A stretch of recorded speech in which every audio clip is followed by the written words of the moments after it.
127. 유대인들이 돌로 치려 하였는데 또 그리로 가시려 하나이까? 친구 나사로가 잠들었다. 성경 말씀. 요한복음 11장 6절에서 16.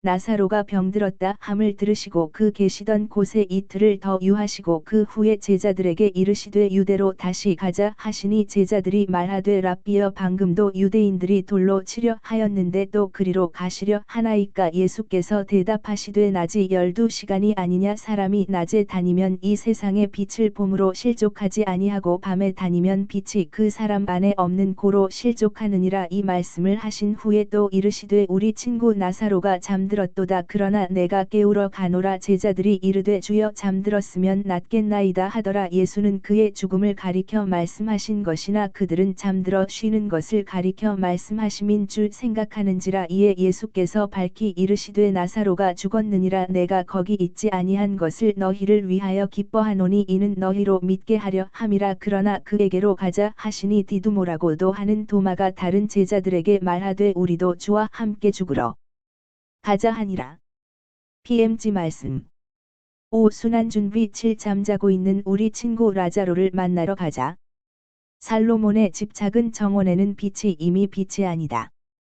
길 저쪽에 있는 나무들과 집들의 윤곽과 특히 길 자체의 끝이 작은 길이 강가의 숲 속으로 사라지는 곳에 가서는 점점 더 그 윤곽이 희미하여져서 더 밝거나 덜 밝은, 더 어둡거나 덜 어두운 그림자의 오직 하나의 선에 점점 더 짙어져가는 어둠 속에 합쳐진다.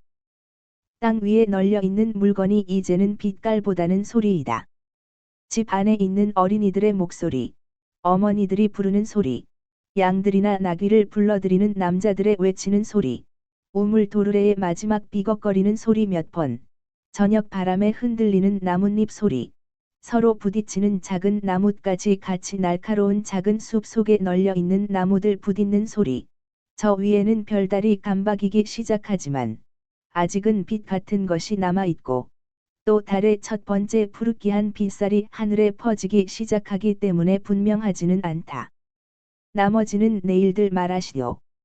지금 당장은 이걸로 그만이에요. 어두워집니다요. 각기 집으로 돌아가시오. 안녕히들 가세요. 예예 내일이요. 뭐요? 뭐라고 했어요? 불안하다고요.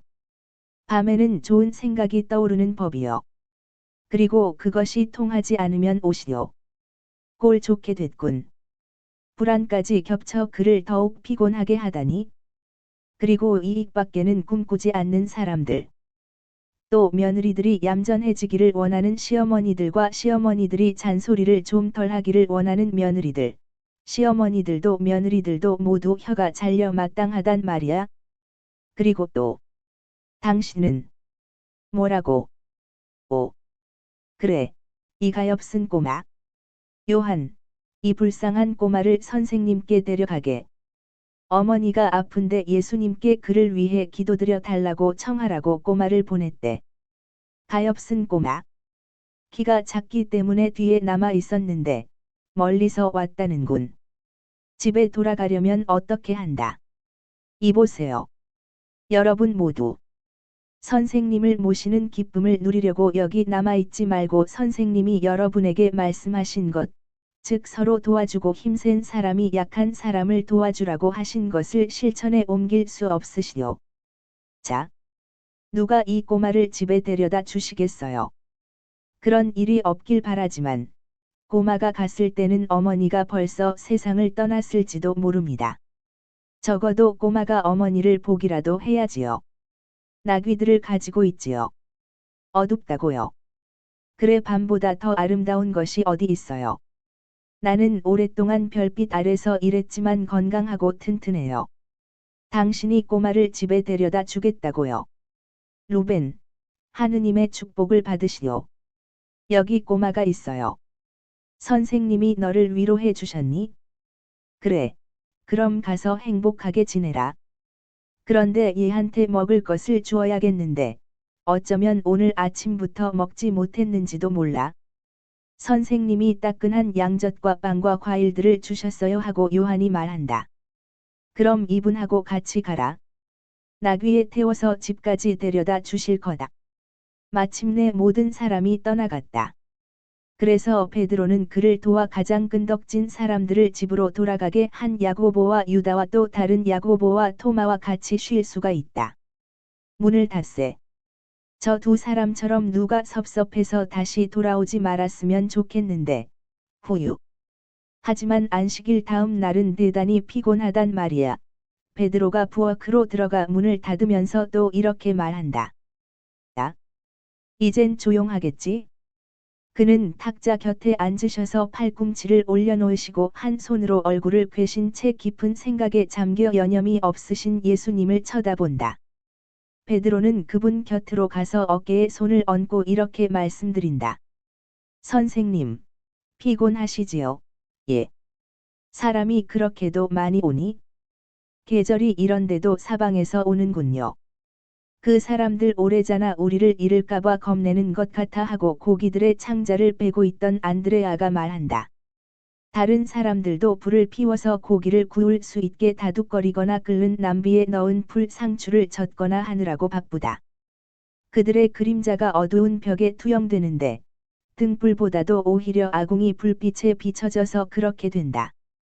베드로는 매우 피곤해 보이시는 예수께 양젖을 드리려고 잔을 찾는다. 그러나 양젖을 찾아내지 못하고 다른 사람들에게 그 이유를 묻는다. 우리가 가졌던 마지막 양젖을 그 꼬마가 먹었어요. 나머지는 저 늙은 거지와 몸이 성치 못한 남편의 아내에게 주었고요 하고 바르톨로메오가 설명한다. 그래서 선생님 드실 것을 하나도 안 남았구먼. 다 주지 말아야 했는데. 선생님이 주라고 하셨는거려. 오. 선생님이야 늘 그러시는 걸. 하지만 그렇게 하시게 해서는 안 돼. 그분은 당신 옷도 주시고, 양젖도 주시고, 당신 자신도 주셔서 쇠약해지신단 말이야. 하고 베드로가 불만을 터뜨린다. 조용해라. 베드로야.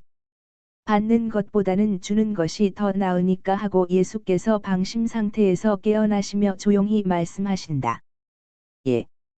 선생님은 주시고 또 주시고 해서 쇠약해지십니다. 그리고 선생님이 모든 아량을 베푸실 용의가 있음을 보이시면 그럴수록 사람들이 그것을 더 이용합니다. 그리고 연방 말을 하면서 쓴 편도와 국화꽃이 섞인 것 같은 냄새를 풍기는 가슬가슬한 나뭇잎으로 식탁을 문질러 빵과 물을 놓을 수 있게 아주 깨끗하게 하고는 예수 앞에 컵을 하나 갖다 놓는다. 예수께서는 매우 목이 마르셨던 것처럼 즉시 물을 따르신다. 베드로는 다른 컵 하나를 식탁의 다른 쪽에 올리브와 야생 회향풀 줄기가 담긴 접시 옆에 놓는다. 그는 필립보가 벌써 양념을 다 한 풀 상추가 담긴 쟁반을 덧붙여 놓고 동료들과 같이 아주 소박한 걸상들을 가져다가 13사람이 앉기에는 부족한 부엌에 있는 내 의자를 보충한다. 인걸불에 얹어 굽는 물고기가 익는 것을 지켜본 안드레아가 물고기를 다른 접시에 담아서 다른 빵들과 같이 가지고 식탁 쪽으로 간다. 요한은 등잔을 있던 자리에서 집어서 식탁 한가운데에 갖다 놓는다. 모두가 저녁을 먹으려고 식탁에 가까이 오는 동안 예수께서는 일어나셔서 빵을 주시기 위하여 기도를 드리시고 식탁을 강복하신다. 예수께서 앉으시니 다른 사람들도 앉고 예수께서는 빵과 물고기를 나누어 주신다. 아니 나누어 주신다기보다는 각자가 자기 앞에 갖다 놓은 덜어는 신선하고 덜어는 조금 굳어진 두껍고 넓은 빵 조각 위에 물고기들을 갖다 놓아 주신다. 그런 다음 사도들은 풀상추를 찍는 데 쓰이는 큰 나무 포크로 풀상추를 덜어간다. 야채에도 빵은 접시 노릇을 한다.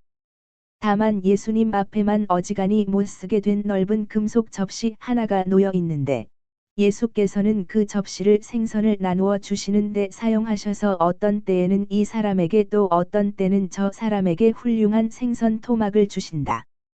자식들 가운데 있는 아버지 같으시다. 나타나엘과 열렬한 사람인 시몬과 필립보는 겉으로는 그분의 아버지 같이 보이고 마테오와 베드로는 형들같이 보이지만 그래도 예수께서 아버지 같으시다. 그들은 먹으면서 그날 있은 일들을 이야기한다. 요한은 갈라앗산의 저 양치기가 예수님께 그의 양떼가 있는 산 위에 올라가셔서 양떼의 축복을 주시고 그에게 돈을 많이 벌게 하셔서 딸의 지참금을 장만하게 해달라고 요구한 것 때문에 베드로가 분개한 것을 마음 좋게 웃는다. 웃을 거 하나 없어. 그 사람이 제게는 병든 양들이 있는데 그 놈들이 죽으면 저는 망합니다 하고 말할 때는 동정을 했지. 그건 우리 어부들에게 있어서 배가 낡아빠진 거나 마찬가지니까 고기도 잡을 수 없고 먹을 수도 없는데 누구나 다 먹을 권리는 있거든. 하지만 그 사람이 그런데 제가 그 양들이 성하기를 원하는 것은 부자가 돼서 제가 에스테르에게 줄 지참금과 제가 지을 집으로 마을 사람들을 깜짝 놀라게 하려고 그러는 것입니다 하고 말했을 때 그땐 내가 험해졌지. 나는 그 사람에게 이렇게 말했어. 그래, 당신은 그 때문에 그렇게도 멀리서 왔단 말이요. 당신은 지참금과 재산과 당신의 양들만 생각하시오. 당신은 영혼이 없소. 하고 그 사람은 이렇게 대답했어. 영혼이라면 시간이 있습니다. 지금 당장은 양들과 혼사가 더 걱정이 됩니다. 에스테르에게는 좋은 자리이고 또 나이가 많아지기 시작하거든요. 자, 이렇게 된 거야. 예수님이 누구에게나 자비로워야 한다고 말씀하신 것이 생각나지만 않았더라면 꼴 참 좋았을 거야. 나는 정말 그 사람에게 정말이지 어를락 노글락 하며 말을 했네. 그런데 형은 말을 도무지 끝낼 것 같지 않던데요. 숨 쉴 틈도 없었어요. 형의 목에 핏줄이 부풀어서 막대기 두 개처럼 팽팽하던 거류하고 제베데오의 아들 야고보가 말한다. 양치기가 간 지가 한동안이 되었는데도 형은 설교를 계속하고 있었어요. 형이 사람들에게 말할 줄을 모른다고 한 것이 다행이지요. 하고 토마가 덧붙이며 베드로에게 입맞추며 말한다. 가엾은 시몬형. 굉장히 화를 내더군요. 아니, 아마 내 말이 옳지 않았단 말이지? 선생님은 뭐야? 선생님은 이스라엘의 모든 바보들의 재산을 만들어 주시는 분이야? 남의 혼인에 들러리나 되시지 않아? 화내지 말아요. 시몬형. 형이 생선을 그 독하고 같이 먹으면 해로울 거요 하고 사람 좋은 마테오가 농담을 한다. 자네 말이 옳아. 나는 두려워하면서 빵을 먹고 성을 내면서 고기를 먹으면 무엇을 먹든지 바리사이파 사람들 집에서 하는 잔치 음식의 맛이 난다네. 모두가 웃는다. 예수께서도 빙그레 웃으시지만 말씀을 안 하신다. 이제 식사가 끝나간다. 음식을 배불리 먹고 방이 따뜻해서 만족한 그들은 식탁 둘레에 약간 졸음기를 느끼며 앉아 있다. 그들은 말을 덜하고 덜어는 구벅구벅 졸고 있다. 토마는 그의 주머니 칼로 식탁 나무에 꽃핀 나뭇가지를 새기면서 시간을 보내고 있다. 그들은 식탁가에 십자형으로 포개어 놓고 계시던 팔을 풀으시고 사제가 다머너스 버비스컴, 주께서 여러분과 함께 하고 말할 때에 하는 것과 같은 손 모양을 하시면서 그렇지만 가야 한다. 고 말씀하시는 예수의 목소리에 잠이 든다. 선생님, 어디로요? 양치기의 집으로요. 하고 베드로가 여쭙는다. 아니다. 시몬아. 라자론의 집으로 간다. 우리는 유다로 돌아가는 것이다. 선생님, 유다 사람들이 선생님을 미워한다는 것을 기억하십시오. 하고 베드로가 외친다. 그 사람들이 선생님을 돌로 치려고 한 것이 그리 오랜 일이 아닙니다 하고 알페오의 야고보가 말한다. 아니 선생님, 그것은 무모한 일입니다. 하고 마테오가 외친다. 선생님은 저의 걱정은 안 하십니까? 하고 이스카리오테의 유다가 여쭙는다. 오, 우리 선생님, 우리 형님, 선생님의 어머니의 이름으로, 그리고 선생님 안에 계신 천주성의 이름으로 간청합니다. 제발 사탄이 선생님 몸에 손을 대서 선생님의 말씀을 약하게 하는 것을 허락하지 마십시오. 선생님은 선생님을 미워하고 이 세상에서는 힘이 있는 모든 사람에 대해 혼자이시고 너무도 고독하십니다 하고 타데오가 말한다. 선생님, 선생님의 목숨을 보호하세요. 만일 선생님을 잃으면 저희는 어떻게 되고 모든 사람이 어떻게 되겠습니까? 요한은 아연실색하며 겁에 질리고 몹시 슬퍼하는 어린 아이와 같이 눈을 커다랗게 뜨고 예수님을 쳐다보며 말한다. 베드로는 처음 부르짖고 나서 몸을 돌이켜 그 중 나이 많은 사람들과 토마와 제베데오 아들 야고보와 흥분하여 말을 한다. 그들은 모두 적어도 6월절 시기로 인하여 예수께서 그곳에 머무르시는 것이 더 안전하게 되지 않는 한 예루살렘 근처로 돌아가시면 안 된다는 의견이다. 왜냐하면 팔레스티나의 구석구석에서 6월절 명절을 지내려고 온 선생님의 매우 많은 신자들이 있는 것이 선생님께 보호가 될 것이기 때문이라고 그들은 말한다. 모든 백성이 선생님을 애정을 가지고 빽빽하게 둘러싸고 있으면 그분을 미워하는 사람들 중에 아무도 감히 그분께 손을 대지 못할 것이다. 그래서 근심스럽게 그 말씀을 드리고 그것을 거의 강요한다. 사랑하기 때문에 그들은 말을 많이 한다. 조용히, 조용히. 하루가 아마 12시간이 아닌 모양이로구나. 누가 낮에 걸음을 걸으면 이 세상의 빛을 보기 때문에 비틀거리지 않는다. 그러나 밤에 걸으면 앞이 보이지 않기 때문에 비틀거리게 된다. 나는 내 안에 빛을 가지고 있기 때문에 내가 무슨 일을 하는지 안다. 너희는 보는 사람이 인도하는 대로 따라오기만 해라. 그리고 어두움의 시간이 이르지 않는 한 어두운 것이 아무것도 일어날 수 없다는 것을 알아라. 그 다음 그 시간이 오면 아무 먼 곳도 아무 힘도 카이사르의 군대조차도 나를 유다인들에게서 구해내지 못할 것이다. 왜냐하면 쓰여 있는 것은 일어나야 하며 악의 세력이 그들의 일을 끝마치기 위해 벌써 비밀리에 활동하고 있기 때문이다. 그러니까 내가 하는 대로 내가 좋은 일을 마음대로 할 수 있는 동안 좋은 일을 하게 내버려 두어라. 내가 손가락 하나도 움직이지 못하고 기적을 행하기 위한 말 한마디도 하지 못하게 될 시간이 올 것이다. 세상에는 내 힘이 없어질 것이다. 사람에게는 무서운 벌의 시간일 것이다. 내게는 그렇지 않을 것이다. 나를 사랑하기를 원치 않는 사람에게는 그럴 것이다. 자기 자신을 하느님 없는 자, 사탄과 그의 저주받은 자식의 제자를 만들기까지 천주성을 배척했을 사람의 의지로 반복될 시간이다. 이 세상의 종말이 가까웠을 때에 올 시간이다. 불신앙이 최고의 지배자가 되어 기적을 행하는 내 능력을 무력하게 만들 것이다. 내가 그 능력을 잃을 수 있어서가 아니라 믿음도 없고 기적을 얻고자 하는 소원도 없는 곳에는 얻은 이익을 더 큰 악을 행하는 데 사용함으로써 기적을 경멸의 대상과 악을 위한 연장을 만드는 곳에는 기적이 내려질 수가 없기 때문이다. 지금은 내가 아직 기적을 행할 수 있고 하느님께 영광을 드리기 위해 기적을 행할 수가 있다. 자고 있는 우리 친구 라자로에게로 가자. 가서 그를 그 잠에서 깨워 생기발랄하게 되어 그의 스승을 섬기게 하자. 그렇지만 자면 잘된 것입니다. 병이 낫고야 말 것입니다. 잠이 그것만으로도 약이 되었는데 왜 깨웁니까? 하고 지적들을 한다. 라자로가 죽었다. 그가 죽기를 기다려서 그곳에 가기로 했다. 라자로의 누이 동생 때문에 그런 것도 아니고 라자로 때문에 그런 것도 아니고 너희들 때문에 그랬다. 너희들이 믿고 너희의 믿음이 커지라고 그리한 것이다. 라자로의 집으로 가자. 좋습니다. 가십시다. 라자로가 죽은 것처럼 또 선생님이 돌아가시기를 원하시는 것처럼 우리도 죽을 것입니다 하고 토마가 체념한 숙명론자답게 말한다. 토마야, 토마야. 그리고 속으로 비난하고 투덜거리는 너희 모두도 나를 따르고자 하는 사람은 자기 생명에 대하여 새가 지나가는 구름을 걱정을 하는 것 같이 걱정해야 한다는 것을 알아라.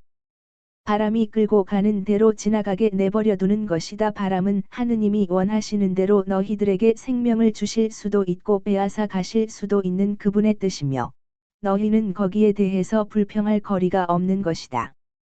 마치 새가 지나가는 구름을 원망하지 않고 그 다음에는 좋은 날씨가 오리라는 것을 확신하고 그래도 노래를 부르는 것과 같다. 왜냐하면 구름은 작은 사건이고 하늘은 실제이다. 하늘은 구름들이 우중충하게 만드는 것 같은 때에도 항상 파랗다. 하늘은 구름들 너머로 파랗고 파란 대로 있다. 참다운 생명도 이와 마찬가지이다. 참다운 생명은 사람의 목숨이 떨어지더라도 있고 그대로 남아있는 것이다. 나를 따르고자 하는 사람은 생명에 대한 불만을 느껴도 자기 생명에 대한 두려움을 느껴도 안 된다. 어떻게 하늘나라를 정복하는지 내가 너희에게 보여주겠다. 그러나 만일 너희가 유다에 가는 것을 두려워하면 어떻게 나를 본받을 수 있겠느냐? 지금으로서는 아무런 재난도 당하지 않을 너희들이 말이다. 나와 같이 이 모습을 나타내는 것이 겁이 나느냐? 너희는 자유로이 나를 버릴 수 있다. 그러나 만일 남아 있기를 원하면 내 나라를 쟁취하기 위하여 너희는 비난과 계략과 조소와 고통을 지니고 있는 것을 무서워하지 않기를 배워야 한다. 그러면 라자로를 죽음에서 끌어내러 가자. 베다니어의 하인이 여기 왔던 날 밤에 죽었으니까 라자로는 무덤에서 자고 있는 것이 이틀째가 된다. 내일 제6시에 내게서 위안과 그들의 믿음에 대한 감흥을 얻으려고 내일을 기다리는 사람들을 떠나 보낸 다음에 이곳을 떠나서 강을 건너기로 한다. 밤을 니까의 집에서 지낸 다음 새벽에 엔세메스로 지나가는 길로 해서 베다니아를 향해 떠나기로 하자. 우리는 정오 전에 베다니어에 닿을 것이다. 사람들이 많을 것이고 두 자매는 마음이 동요하고 있다. 나는 그럼하고 약속을 했으니 그 약속을 지키겠다. 주님, 누구에게 약속을 하셨습니까? 하고 알페오의 야고보가 거의 벌벌 떨면서 여쭈어 본다. 나를 미워하는 사람들과 나를 사랑하는 사람들에게, 양쪽 사람들에게 절대적으로 약속했다. 세데스에서 있었던 율법학자들과의 논쟁이 기억나지 않느냐? 내가 바로 전에 죽은 계집애와 죽은 지 하루 된 사람을 다시 살렸기 때문에 그들은 아직도 나를 거짓말쟁이로 취급할 수가 있었다. 그들은 이렇게 말했다. 선생은 아직 부패한 어떤 사람을 다시 살려내지는 못하셨지요 하고. 과연 하느님만이 어떤 사람을 진흙과 부패에서 끌어내시어 완전하고 살아있는 육체를 다시 만드실 수 있다. 그런데 나는 그렇게 할 참이다. 요르단 강가에서 가슬레우 달, 월, 에나 자신이 이 내기를 율법학자들에게 상기시키면서 이렇게 말했다. 세 달에 이 일이 이루어질 것이오 하고 이것은 나를 미워하는 사람들에게 한 말이다. 그 다음 나를 절대적으로 사랑하는 자매에게는 만일 그들이 믿을 수 있는 것 이상으로 바랐으면 그들의 믿음을 상주겠다고 약속했다. 나는 그 자매를 많이 시험하고 많이 슬프게 했다. 그리고 나만이 요사이에 그들의 마음 괴로움과 그들의 완전한 사랑을 안다. 너희에게 진정으로 말하지만 그들은 큰 상을 받아 마땅하다. 왜냐하면 그들의 오빠가 부활한 것을 보지 못하는 것 보다는 내가 멸시를 받을 수 있을 것을 더 가슴 아파하기 때문이다. 내가 골똘하고 지치고 슬퍼하는 것으로 보였었지. 나는 정신으로 자매들 곁에 가 있으면서 그들의 탄식을 듣고 그들의 눈물을 세고 있었다. 가엾은 자매. 지금 나는 의인을 이 세상에, 오빠를 누이 동생들의 품에, 제자를 내 제자들 가운데로 다시 데려오기를 갈망한다. 시몬아, 우느냐? 그렇다. 너와 내가 라자로와 가장 가까운 친구였으니 내 눈물에는 마르타와 마리아의 고통과 친구의 임종의 고통에 대한 고통이 있지만 그가 오래지 않아 우리 사랑에 돌려보내지리라는 것을 아는 기쁨도 들어있다. 일어나서 우리 자루를 준비하고 쉬러 가서 새벽에 일어나 이곳을 말끔히 정돈하도록 하자. 우리가 이곳에 돌아오게 될지 확실치 않다. 우리가 가진 것을 가난한 사람들에게 나누어 주어야 하겠고 가장 활동적인 사람들에게 말해서 내가 다른 안전한 장소에 가 있지 않은 한 순례자들이 나를 찾지 못하도록 막으라고 해야 할 것이다. 할 일이 대단히 많다. 순례자들이 오기 전에 모든 일을 끝마쳐야 할 것이다. 자, 아궁이 불을 끄고 등불도 거라. 그리고 각기 가서 맡은 일을 한 다음 쉬도록 하여라. 너희 모두가 평안하기를 바란다. 예수께서는 일어나셔서 그들에게 강복을 주시고 당신의 작은 방으로 물러가신다. 라자로가 죽은 지가 여러 날이 된다고 하고 열렬히 이건 기적이다 하고 토마가 외친다. 그 사람들이 그 다음에는 무엇을 생각해내서 의심을 하려는지 볼 테다 하고 안드레아가 말한다. 그런데 하인이 언제 왔었어? 하고 이스카리오테의 유다가 묻는다. 금요일 전날 저녁이야 하고 베드로가 대답한다. 그래요. 그런데 왜 나한테 말 안 했어요? 하고 이스카리오테가 또 묻는다. 그러니까 우리가 그곳에 도착할 때면 그가 무덤에 있는 지가 나흘째가 되겠군요. 물론이지. 금요일 밤 하루, 안식일 밤 이틀, 오늘 밤 사흘, 내일 나흘 그러니까 나흘하고 반이지. 영원한 능력. 아니 벌써 산산조각이 나 있겠는데. 하고 마테오가 말한다. 산산조각이 나 있을 거야? 난 그것도 보고 싶어. 그리고 뭘 말이오? 시몬 베드로 형. 하고 알페오의 야고보가 묻는다. 그리고 만일 이스라엘이 회개를 하지 않으면 야훼 자신께서 벼락을 치며 내려오셔도 회개시킬 수 없어. 그들은 이렇게 말하면서 간다.